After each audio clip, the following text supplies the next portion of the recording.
மகாராணி, யோகியாரே, இங்கு வீற்றிருக்கும் ஆட்சி பிரதிநிதிகளே, ஒன்று கேட்கிறேன் உங்களை. உழைப்பவன் ஒருவன் இருக்க உண்பவன் மற்றொருவன். இதை தடுத்ததா உங்கள் சட்டம்? நெல்லை அறுப்பவன் கல்லை தின்கிறான். இதை தடுத்ததா உங்கள் சட்டம்?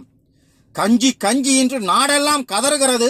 களஞ்சியத்தில் தானியத்தை குவித்து அதை கள்ள விலைக்கு விற்கிறது ஒரு கல்நெஞ்சர் கூட்டம். இதைத்தான் தடுத்ததா உங்கள் சட்டம்?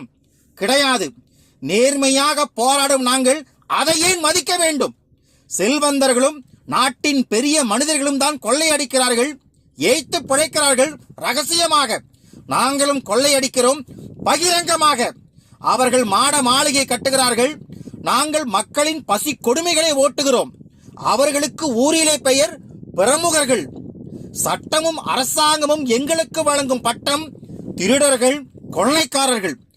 ஆதாரமின்றி இந்த கரிகாலன் எதுவும் பேசுவதில்லை.